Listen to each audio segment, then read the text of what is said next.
जय हिंद। इस वीडियो में देखते हैं कि रेलवे ग्रुप डी या BSPSL में आपका SBO असिस्टेंट ऑपरेटर या आपका JLM या आपका technician grade 4 which is the best post. आपका रेलवे ग्रुप डी और ये जो BSPSL में अभी आपका 4 पोस्ट बताया, इसमें आपके लिए बेस्ट पोस्ट कौन सा है, इस वीडियो में पूरी डिटेल के साथ बताएंगे। देखिए, कोई भी जॉब होता है, कोई खराब जॉब नहीं होता है, सभी पोस्ट सही होते हैं। लेकिन आपके कमेंट के अकॉर्डिंग मैं इस वीडियो में आपके साथ जानकारी शेयर कर रहा हूँ कि इसमें रेलवे ग्रुप डी में और BSPSL में क्या डिफरेंस है दोनों में। तो दोनों का बेस्ट दोनों ही बेस्ट है, मेरे समझ से दोनों ही बेस्ट है। अब काम के हिसाब से आप समझ सकते हैं कि मेरे लिए कौन सा बेस्ट है, क्योंकि जो आदमी का जो चीज़ में मतलब कि काम करने में सही लग रहा है, इंटरेस्ट हो जा रहा है, उसमें रुचि हो जा रहा है, तो उसके लिए वही काम सही है, चाहे वो जितना भी हार्ड काम ना हो। तो इसीलिए मैं इस वीडियो में मैं आपको पूरा दोनों का कंपेयर करके बताऊंगा कि भाई रेलवे ग्रुप डी में आपका इतना पेमेंट मिलता है, तो BSPSL में इस पोस्ट में इतना पेमेंट मिलता है, इस टाइप से आपका वर्कलोड रहता है, इसमें आपको इतना घंटा का अब ड्यूटी करना होता है, दिन में कितना घंटा करना होता है, आपको कहाँ कहाँ पे ड्यूटी में जाना पड़ता है, क्या इसमें अस्थायी होता है या अस्थायी होता है। मतलब दोनों का कंपेयर करके बताऊंगा तो आपको खुद ब खुद समझ में आ जाएगा कि हमारे लिए कौन सा बेस्ट है। वर्क के बारे में बताऊंगा, सैलरी के बारे में बताऊंगा, प्रमोशन के बारे में बताऊंगा, आपका डियरनेस अलाउंस के बारे में, जो भी अलाउंस मिलती है उसके बारे में पूरी डिटेल के साथ देखेंगे। तो चलिए समझते हैं। देखिए, सबसे पहले मैं आपको बता दूं कि BSPSL दूसरा रेलवे ग्रुप डी का। तो BSPSL में इसमें मैं आपको 4 पोस्ट बताया, एक आपका असिस्टेंट ऑपरेटर, एक आपका JLM और एक टेक्नीशियन ग्रेड 4 और एक SBO होता है, स्विच बोर्ड ऑपरेटर। जो ये चारों का डिफरेंस वर्क होता है, लेकिन चारों जो होता है वो हार्ड वर्क नहीं होता है। SBO का जो काम होता है वो PSS में होता है, इसके लिए हम वीडियो बना चुके हैं। मैं सभी वीडियो में कुछ ना कुछ जानकारी देते ही रहता हूँ SBO के लिए। तो SBO के लिए PSS में होता है, पावर सब स्टेशन में होता है, और उसे क्या करना है, कॉल को रिसीव करना होता है, पावर काटना होता है, देना होता है, आगे रिपोर्ट भेजना होता है JE के पास, और 24 घंटा का रिपोर्ट बनाना होता है। बस उसका यही वर्क होता है, लेकिन इसमें मायने रखता है कॉल आपको रिसीव करना जरूरी होता है। तो ये आपका SBO में पहला काम होता है। तो SBO के हिसाब से ऐसा नहीं कि आपको बहुत ज़्यादा काम करना होता है, नहीं, आपका नॉर्मली काम करना, लेकिन थोड़ा वर्कलोड होता है, कॉल आपका रिसीव करना जरूरी होता है। तो और इसमें तो उसके हिसाब से मैं असिस्टेंट ऑपरेटर SBO के बारे में बता दिया। असिस्टेंट ऑपरेटर का आपका GSS में होता है, ग्रिड सब स्टेशन में होता है, मतलब PSS में 33 क्या आता है, और वहाँ से GSS में जो भेजा जाता है यहाँ पे लाइव पावर भेजा, तो वहाँ से रहते हैं कौन रहते हैं, असिस्टेंट ऑपरेटर और टेक्नीशियन ग्रेड 4 दोनों साथ में रहते हैं। तो असिस्टेंट ऑपरेटर का इससे भी काम करना होता है, मतलब कि SBO से, क्योंकि असिस्टेंट ऑपरेटर का GSS में काम होता है। और GSS में होता है ना कि कहीं अगर बाई द वे बहुत कम फोल्ड होता है, तो कम फोल्ड होता है तो काम भी उसमें काम करना होगा। तो ऐसा थोड़ी नहीं कि कम फोल्ड होता है तो जाके असिस्टेंट ऑपरेटर वहाँ पे काम करके वो तो शटडाउन वगैरह दे सकते हैं वहाँ पे रहेंगे तो, और वहाँ पे मतलब कि जो भी उसमें काम करना होता है GSS पे। तो इसमें कोई बड़ी चीज़ नहीं होता है GSS में। असिस्टेंट ऑपरेटर का मतलब कि SBO से भी आसान काम होता है। SBO का थोड़ा आपका वर्कलोड ज़्यादा होता है असिस्टेंट ऑपरेटर से।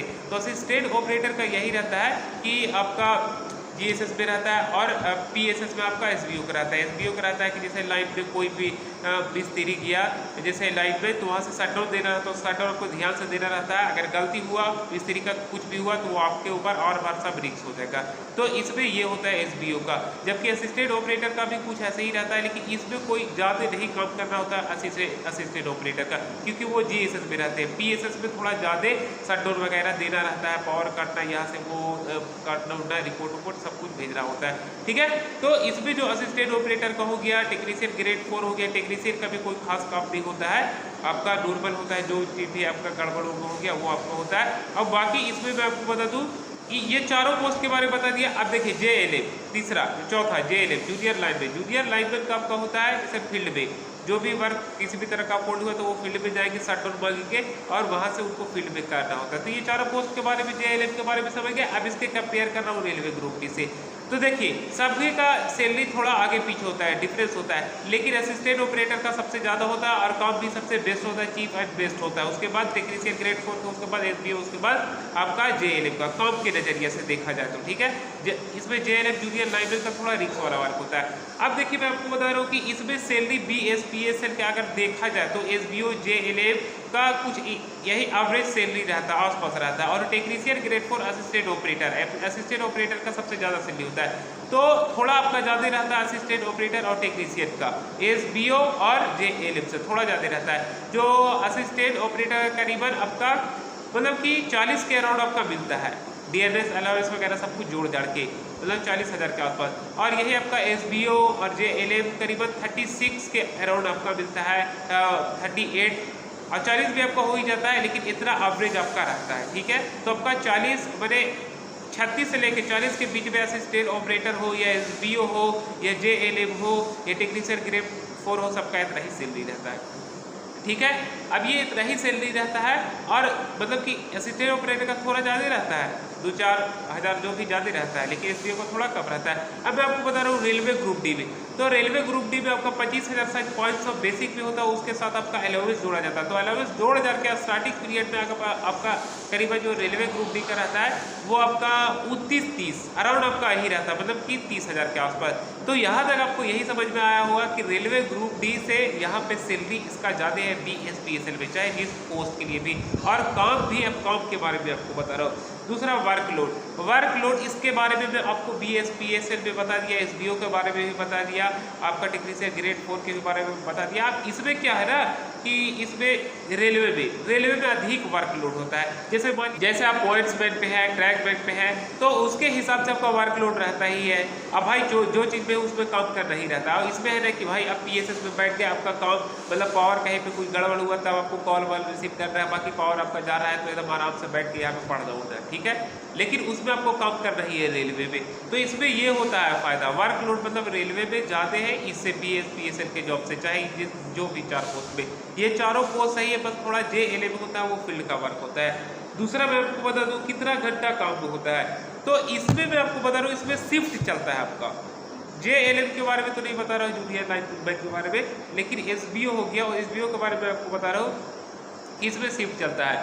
आप 8 घंटे की भी ड्यूटी कर सकते हैं, या महीना में आप 3 दिन भी ड्यूटी 3 दिन नहीं, अब महीना में 10 दिन भी कर सकते हैं। मतलब कि टोटली अगर 6 स्टाफ है, एक हेल्पर और एक SBO, तो 2 आपका वर्क रहता है PSS में, मतलब कि एक SBO एक हेल्पर मिल के 10 दिन लगातार काम किया, तो अगला जो 4 स्टाफ है वो 10 दिन और करेगा और 10 दिन और करेगा, मैंने 20 दिन उन लोग दोनों मिल के करा, तो आपको केवल महीने में 10 ही दिन करना रहा लगातार।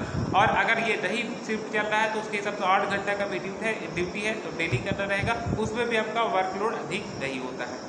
ठीक है, यहाँ तक वर्कलोड के बारे में भी आप समझ गए वर्क क्या काम होता है। और इसमें रेलवे में होता है कि इतना घंटा से इतना घंटा का ड्यूटी बांटा हुआ है, तो उसमें आपको जाना ही पड़ेगा और काम करना ही पड़ेगा। और इसमें आप ड्यूटी आएंगे तो इसमें आपका काम जो है सब कुछ काम आपका हेवी और वर्कलोड मतलब उठाना नहीं होता है इसमें देखिए रेलवे ग्रुप में आपको उठाना होता है। और इसमें भी आपका जब जरूरी पड़ेगा उसके हिसाब से कॉल वगैरह ज़्यादा से ज़्यादा रिसीव करना होता है, ध्यान से आपको माइंड फ्रेश करके बस काम करना होता है, रिपोर्ट भेजना होता है, इसके अलावा कुछ नहीं काम करना होता है। SBO का हो गया या असिस्टेंट ऑपरेटर का हो गया, टेक्नीशियन ग्रेड 4 का भी हार्ड वर्क नहीं होता है। ठीक है, रेलवे में आपका होता ही है, उसमें आपको काम करना ही पड़ता है। अब शिफ्ट में काम इसमें होता है ना कि आपका शिफ्ट अगर बढ़ गया कि महीने में हमें 10 दिन करना है 2 आदमी के साथ, एक आप SBO रहेंगे और एक आपके साथ हेल्पर रहेगा, एक बार में 2 आदमी के करना रहता है, SBO के साथ एक हेल्पर दिया जाता है। तो इसके हिसाब से 10 दिन लगातार किए तो 20 दिन मतलब छुट्टी, आप घर पे जाके रह सकते हैं, इसमें आपको छुट्टी मांगने होने की जरूरत है, इसमें कोई आदमी किसी भी तरह का आपको कुछ नहीं बोलेगा।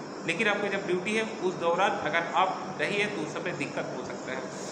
इसमें वर्क के बारे में समझिए, वर्क इसमें अस्थायी होता है, इसमें BSPSL में वर्क अस्थायी होता है, लेकिन यही रेलवे ग्रुप डी में वर्क अस्थायी नहीं होता है। मान लिया जाए कि ट्रैक बेटे पे आप काम कर रहे हैं ट्रैक वाला पे, तो वहाँ पे आपका ट्रैक खराब हुआ तो वो आपका भेज दिया जाता है कि जाइए जाके बना के आइए।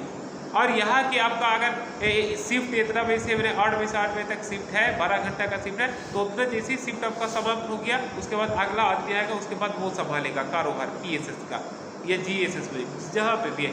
लेकिन आपको ट्रैक बेटर में जहाँ पे आपको भेजा गया है ना, वो काम को पूरी तरह से कम्प्लीटली कर ही के आ रहा है, चाहे वो 8 घंटा का आपका ड्यूटी है और उससे ज़्यादा टाइमिंग क्यों ना लग जाए, वो आपका करना ही होता है। इसमें ये होता है रेलवे ग्रुप में। ठीक है, दूसरा टीए और डीए इसमें ट्रांसपोर्ट अलाउंस भी मिलता है, इसमें डीआरएस भी अलाउंस मिलता है, जबकि रेलवे ग्रुप डी में भी रखा जाता है। रेलवे ग्रुप डी में इसमें इस दोनों में टीए और डीए मिलता है, ट्रांसपोर्ट अलाउंस और डीआरएस अलाउंस। तो इसमें रेलवे ग्रुप डी में इसमें अलाउंस बहुत ज़्यादा मायने रखता है, क्योंकि ट्रांसपोर्ट अलाउंस में रेलवे ग्रुप डी में इसलिए रखा जाता है और इसे मायने इसलिए रखा जाता है, आप मान लीजिए कहीं पे जा रहे हैं, अपने स्टेशन के हिसाब से कितना किलोमीटर आप चल के जा रहे हैं उसके हिसाब से आपको अलाउंस मिलता है। इसीलिए रेलवे में अलाउंस का बहुत ही ज़्यादा मायने रखा जाता है ट्रांसपोर्ट का, जितना दूर जाएंगे जितना किलोमीटर के हिसाब से उसके हिसाब से आपको अलाउंस इसमें मिलता है।